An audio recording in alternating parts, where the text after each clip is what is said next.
అందరికీ నమస్కారం. మీరు లేకపోతే నేను లేను ఈరోజు. ఎందుకంటే మీరు చాలా నాకు హెల్ప్ చేశారు. నేను ఆ రోజు మా అబ్బాయికి క్యాన్సర్ అని నేను మీకు ఇట్లా ప్రెస్ మీట్ పెట్టాను. చాలామంది హెల్ప్ చేశారు. మీకు అందరికీ చాలా కృతజ్ఞతలండి.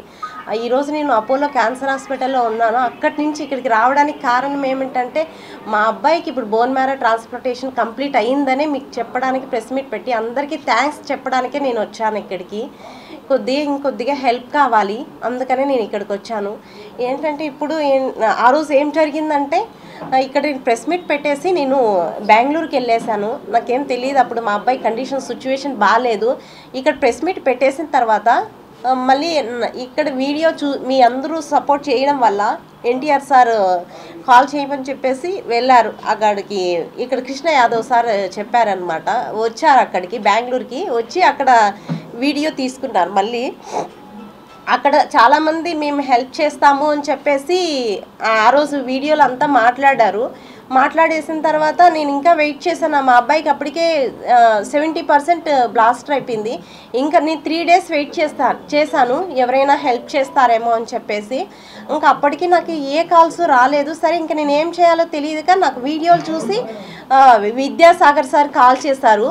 విద్యాసాగర్ కాల్ చేసి అమ్మ నేను మీకు హెల్ప్ చేస్తాను, మీరు ఫస్ట్ గవర్నమెంట్ దగ్గరికి వెళ్ళండి అని చెప్పేసి గవర్నమెంట్ దగ్గరికి వెళ్ళాను. అప్పుడు రామ్ ప్రసాద్ రెడ్డి సార్ మినిస్టర్ అనమాట. అప్పటికప్పుడు నాకు 3 days నేను వెయిట్ చేసిన తర్వాత ఎవరైనా హెల్ప్ చేస్తారేమో అని చెప్పేసి నేను వెయిట్ చేసిన తర్వాత కానీ మళ్ళీ 3 days ఎందుకు వెయిట్ చేశానంటే నా దగ్గర ఏం సపోర్ట్ లేదు, నేను ఎలా వెళ్ళాలి వేరే హాస్పిటల్కి అని చెప్పేసి నేను ఉండిన తర్వాత మళ్ళీ ఏం జరిగిందంటే అంతవరకు ఏ కాల్స్ రాలేదు. ఆ రోజు ఎన్టీఆర్ సార్ వీడియో కాల్ మాట్లాడిన తర్వాత అందరూ వచ్చారు, ఒక ముగ్గురు మేము హెల్ప్ చేస్తాము అనేసి.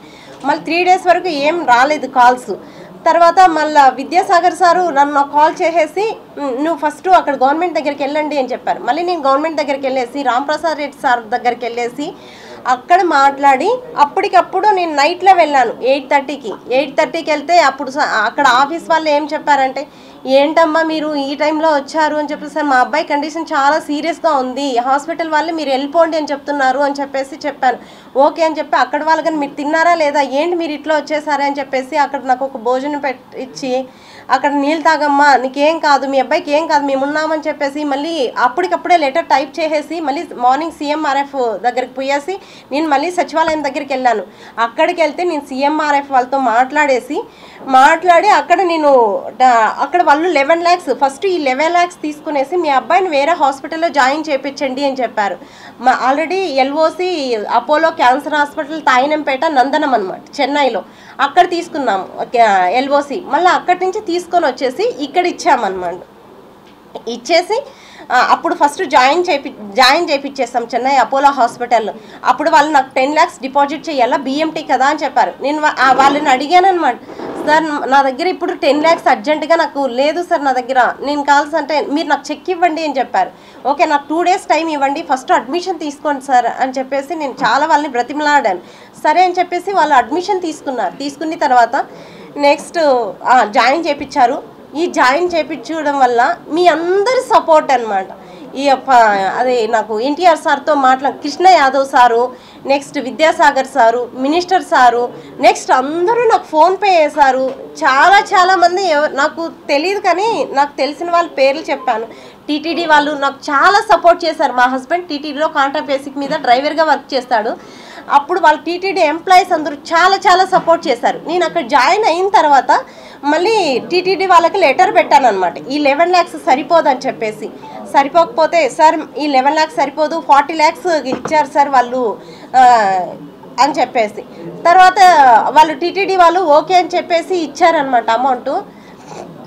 అందరికీ చాలా కృతజ్ఞతలు అండి. మీరందరూ లేకపోతే నేను లేను ఈరోజు. ఆ అబ్బాయి హెల్త్ కండిషన్ చాలా బాగుంది. బోన్ మ్యారో ట్రాన్స్ప్లాంటేషన్ కంప్లీట్ అయ్యింది. ఇప్పుడు మీ అందరు సపోర్ట్ వల్ల ఇప్పుడు హాస్పిటల్లో ఏం జరిగిందంటే 20 lakhs అనేది కావాలి. ఆ 20 lakhs అంటే ఇంకా 20 lakhs కడితేనే మేము ఇస్తామని చెప్తున్నారు. ఎందుకంటే చాలా హై అమౌంట్ అండి. ఈరోజు బిల్లు నేను చూశాను. నిన్నటికి నేను నైటే వచ్చాను. ఈరోజు నిన్న బిల్ వచ్చేసి 77 lakhs అయింది. నేను చెప్పాను మేము ఇంత కట్టుకోలేమండి, మేము చాలా పేదవాళ్ళము, మాకు గవర్నమెంట్ హెల్ప్ చేస్తేనే, గవర్నమెంట్ టీటీడీ ఇంకా అందరూ ఫోన్పేలు వేసి హెల్ప్ చేసిన దానివల్లనే మేము ఇక్కడ హాస్పిటల్కి వచ్చాము, నేను అంత కట్టుకోలేను అని చెప్పి వాళ్ళకి చెప్పాను. చెప్తే అట్లీస్ట్ మీరు 20 lakhs అన్నా కట్టండి అని చెప్పారు. మేడం మేము అది కానీ కట్టలేము అని చెప్తే, లేదండి మీ అబ్బాయి సివియర్ కండిషన్ నుంచి అంటే 90% బ్లాస్ట్ అయినప్పటి నుంచి మేము ఇప్పుడు క్యాన్సర్ లేకన్నా ఏం లేకన్నా వాళ్ళ ఫాదర్ సెల్స్ ఎక్కించి ఇంత చేసాం కదా, అట్లీస్ట్ ఏదైనా 20 lakhs మీరు ఇవ్వండి, లేకపోతే మేము డిశ్చార్జ్ ఇవ్వము అని చెప్పారు. ఇప్పుడు 10 days అటు నుంచి మెడిసిన్స్ మేమే వాళ్ళ మెడిసిన్స్ అంతా ఆఫ్ చేసేస్తారు. ఎవ్రీడే బ్లడ్ ప్లేట్లెట్స్ ఎక్కించాలి. ప్లేట్లెట్స్ వచ్చి 12,000 అవుతుంది, బ్లడ్ వచ్చి 8,000 అనమాట. ఇప్పటికి 64 యూనిట్స్ ఎక్కించాము. బట్ అక్కడ బ్లడ్ కావాలంటే మనం ఏం చేయాలంటే డోనర్స్ అనేవి వెతుక్కోవాలి. అక్కడ నాకు చెన్నైలో ఎవరు తెలీదు, లాంగ్వేజ్ ప్రాబ్లం అనమాట. అప్పుడు ఏం చేశానంటే నాకు తెలీదు, అక్కడ బ్లడ్ డి బ్లాక్ అనేది ఒకటి ఉంటుంది. అక్కడికి వెళ్ళేసిన తర్వాత అక్కడ చాలామంది బ్లడ్ ఇవ్వడానికి వస్తూ ఉంటారు. వచ్చినప్పుడు నాకు అంటే ఇంగ్లీష్ వచ్చు కాబట్టి ఇంగ్లీష్లో వాళ్ళతో మాట్లాడి, ప్లీజ్ అండి మా అబ్బాయికి ఇలా ఉంది, ఇక్కడ వీళ్ళు బ్లడ్ ఇవ్వని అంటున్నారు, అమౌంట్ పెట్టుకున్నా కానీ మీరు ఎవరైనా హెల్ప్ చేయండి అని అంటే ఒకరిని నేను అడుక్కుంటాను, ప్లీజ్ అండి హెల్ప్ చేయండి మా అబ్బాయికి ఇలా క్యాన్సర్ వచ్చింది, ఇక్కడ ఏ బ్లాక్లో ఉన్నాము అని చెప్పేసి. తర్వాత వాళ్ళు ఇంకొకరికి అట్లా చాలామంది హెల్ప్ చేశారు. ఇప్పుడు 64 యూనిట్స్ అలాగే నాకు హెల్ప్ చేశారనమాట చెన్నైలో, ఒకరినొకరు అట్లా చేసి. నెక్స్ట్ ప్లేట్లెట్స్ ఇవంతా వాళ్ళు హెల్ప్ చేశారు. అంటే మళ్ళీ నెక్స్ట్ సాయిరామ్ ట్రస్ట్ వాళ్ళకి కానీ థ్యాంక్స్ అండి, ఎందుకంటే బ్లడ్ వాళ్ళు డొనేషన్ చేశారు. నెక్స్ట్ సాయిరామ్ ట్రస్ట్, ఇంకా NGOs అనమాట. వాళ్ళు మా అబ్బాయికి ఒకరోజు 1,60,000 మెడిసిన్, ఈ 10 days మెడిసిన్ ఆపేశారు, హాస్పిటల్లో ఇవ్వలేదు. నా దగ్గర అమౌంట్ ఎంత ఉన్నిందంటే కొద్దిగా ఒక 5-6 lakhs ఉంటే అట్లంతా అడ్జస్ట్మెంట్ చేశాను. వాళ్ళు మెడిసిన్ ఇవ్వలేదు కాబట్టి. నెక్స్ట్ NGOs వాళ్ళు ఏం చేశారంటే ఒక రోజుకి ఒకరు NGOs ఇస్తారనమాట. ఆ అబ్బాయికి మెడిసిన్ ఆపకూడదు అని చెప్పేసి ఆ మెడిసిన్స్ అంటే అవి తెచ్చిస్తారు మనకి. ఒక రోజుకి బిల్లుకి మేము పే చేస్తాము ఆ అబ్బాయికి అని చెప్పేసి అంటే హై అమౌంట్ ఇవన్నీ వాళ్ళు ఇచ్చారు. ఒకరోజు 3 days NGOs ఇచ్చారనమాట మాకు. నెక్స్ట్ నేను కొనుక్కున్నాను అనమాట బ్లడ్ ప్లేట్లెట్స్. ఇప్పుడు 10 days అటు నుంచి వాళ్ళు మెడిసిన్ ఆపేశారు కాబట్టి అన్నీ నేనే కొనుక్కుంటానా, నేనే చేస్తున్నా. ప్లీజ్ అండి ఇంత హెల్ప్ చేశారు కదా, ఈ ఒక్క సహాయం చేయండి. 20 lakhs కడితేనే డిశ్చార్జ్ ఇస్తామంటున్నారు, ఇది ఏదైనా చేయండి. ఇప్పుడు ఏంటంటే ఇవన్నీ ఈ నోట్స్లు ఏంటంటే మా అబ్బాయి చాలా NTR ఫ్యాన్ అనమాట. 2 years ఇంటర్ ఫస్ట్ ఇయర్ నుంచి దీంట్లో అన్ని సాంగ్స్, డైలాగ్స్, స్టోరీసే ఉంటాయన్నమాట. ఆ NTR మీద పిచ్చితో వాడు ఎంతసేపు ఎవరితో మాట్లాడేవాడు కాదు, ఎంతసేపు ఇవే చేసేవాడు అనమాట. ఏంటి స్టోరీస్, ఈ బుక్స్ అన్నీ చూడండి, ఇవన్నీ సాంగ్సే, ఇవన్నీ డైలాగ్స్, ఇవంతా స్టోరీ, నేను ఒక సినిమా తీయాలి ఇలా ఉండేవాడు. ఇప్పుడు మొన్న చెప్పాడు, ఇప్పటికి నేను హాస్పిటల్లో ఉండలేనమ్మా, ప్లీజ్ నన్ను బయట తీసుకెళ్ళి, నేను డిప్రెషన్లోకి వెళ్ళిపోయాను, నువ్వు ఇంత కష్టపడినాను 2 years నుంచి ఈ కష్టపడినా కాబట్టి నేను చనిపోవాలనిపిస్తుంది, నాకు టాబ్లెట్స్ ఇవ్వు, నేను చనిపోతాను, నేను ఇక్కడే ఉండి నాకు ఏదోలాగా ఉంది అని చెప్పి చెప్తున్నాడు. ప్లీజ్ ఎవరైనా అట్లా హెల్ప్ చేయండి అని, నాకు ఇంత సహాయం చేశారు, ఈ ఒక్క హెల్ప్ చేయండి ప్లీజ్. మేము చేతులెత్తి నమస్కరిస్తున్నాను సార్. ఎవరైనా సరే నాకు ముందు మీరు ఎంత హెల్ప్ చేశారు కదా, ఈ చిన్న సహాయం అని నేను అనుకుంటున్నాను. ఏదో ఒకటి చిన్నదో పెద్దదో ఒక ప్రాణాన్ని అందరూ కలిసి కాపాడారు కాబట్టి ఇప్పుడు కానీ ఎవరో ఒకరు నాకు సహాయం చేయండి సార్, ప్లీజ్ సార్. మీకు చేతులు ఎత్తి నమస్కరిస్తున్నాను సార్. మా హస్బెండ్ తరపున టీటీడీ వాళ్ళు మాకు చాలా సపోర్ట్ చేశారు. JEO madam, EO sir, next TTD employees మొత్తం హెల్ప్ చేశారు సార్. నేను ఒకవేళ ఎవరినైనా నాకు హెల్ప్ చేస్తుంటే ఐఎమ్ ఎక్స్ట్రీమ్లీ సారీ సార్, క్షమించండి. నాకు ఆల్రెడీ 2 days నుంచి ఫీవర్ వస్తుంది, అంటే స్ట్రగుల్ అయ్యి ఎవరైనా నేను మర్చిపోయింటే క్షమించండి సార్. మాకు థ్యాంక్స్, వెరీ థ్యాంక్స్ సార్.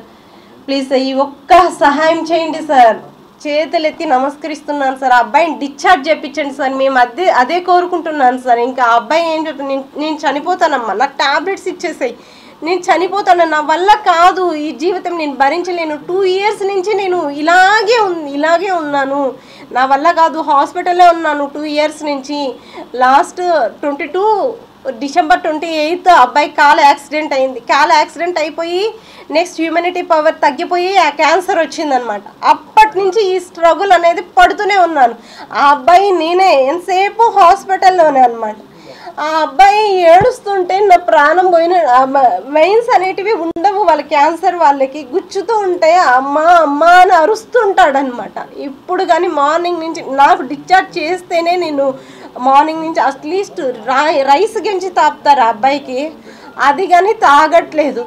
నా వల్ల కాదమ్మా, నేను ఉండలేను, నేనే చనిపోతాను అని చెప్తున్నారు సార్. ఏదైనా హెల్ప్ చేయండి సార్. థ్యాంక్స్ సార్, మీ అందరికీ చాలా చాలా థ్యాంక్స్ సార్.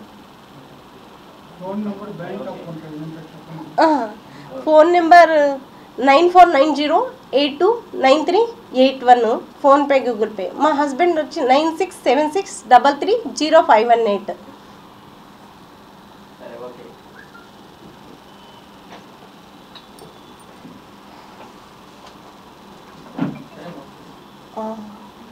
ఇంకా మాకు అక్కడ వీళ్ళు మాత్రమే హెల్ప్ చేశారు ఆ రోజు.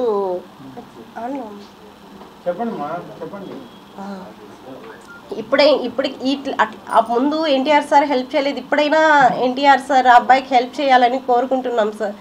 అట్లీస్ట్ ఆ అబ్బాయి మీ మీద ఇంత ప్రేమతో ఈ స్టోరీస్ డైలాగ్స్ ఇవన్నీ రాశారు కదా, ఇదన్నా ఒక్కసారైనా మీకు కనికరించండి సార్, ఆ అబ్బాయికి హెల్ప్ చేయండి సార్ ప్లీజ్ సార్. లేదు సార్, చేయలేదు సార్. ఎన్టీఆర్ ఫ్యాన్స్ చేశారు సార్. లేదు సార్, చేయలేదు సార్. ఎన్టీఆర్ ఫ్యాన్స్ వాళ్ళ ద్వారా మాకు 2 lakhs వచ్చింది సార్, 2,50,000 దాకా వచ్చింది సార్ మాకు. ఏం చెప్పారంటే అక్కడ మేము చూసుకుంటానమ్మా, నేను చూసుకుంటాను అని చెప్పారు సార్. ఎన్టీఆర్ సారు నాతో వీడియో కాల్ మాట్లాడిన తర్వాత నేను చూసుకుంటాను అని, నేను చేస్తాను అని చెప్పారు సార్. తర్వాత మాకేం కాల్ చేయలేదు సార్, ఏం చూడలేదు సార్.